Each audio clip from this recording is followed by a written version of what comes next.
Hello friends, माझ्या स्टोरीवरून तुम्हाला समजलंच असेल की मी घरी आले. आज धनत्रयोदशी. असे म्हणतात धनत्रयोदशीला धन पूजले जाते, पण त्या दिवशी धनाची नाही तर धन्वंतरी हे सर्वात पहिले आयुर्वेदातील डॉक्टर त्यांची पूजा करण्याचा हा दिवस. मोठ्या मोठ्या हॉस्पिटलमध्ये अजूनही त्यांचे स्टॅच्यू आहेत व त्यांना पूजले देखील जाते.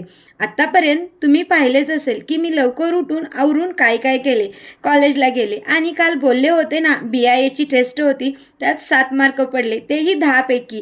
गोळाबेरीज करून जर एवढे मार्क पडत असतील तर अभ्यास केल्यावरती काय होईल, याच विचारात 4 लेक्चर केले. त्यानंतर सर्व शिक्षकांना दिवाळीच्या शुभेच्छा देऊन त्यांचा आशीर्वाद घेऊन मेसला गेले. नंतर जेवण करून घेतले. त्यानंतर पप्पा घ्यायला आले होते. तब्बल 11 दिवसांनी मी पप्पांना भेटले. खूप छान वाटले. सुयशला तर लास्ट कधी भेटले होते ते आठवत देखील नव्हते. नंतर आम्ही बर्गर किंगला जाऊन पेटपूजा केली आणि खूप सारी शॉपिंग देखील केली. खूप मजा आली. शॉपिंग म्हणजे माझा सर्वात आवडता विषय. नंतर घरी येऊन घरचं आवरलं. आता भेटू उद्या, पण इथे नाही हां. उद्याच्याला मी चालले आहे गावी. मग आता उद्यापासून तुम्ही पहा गावाकडची दिवाळी कशी सेलिब्रेट केली जाते ते. Stay tuned, take care, bye.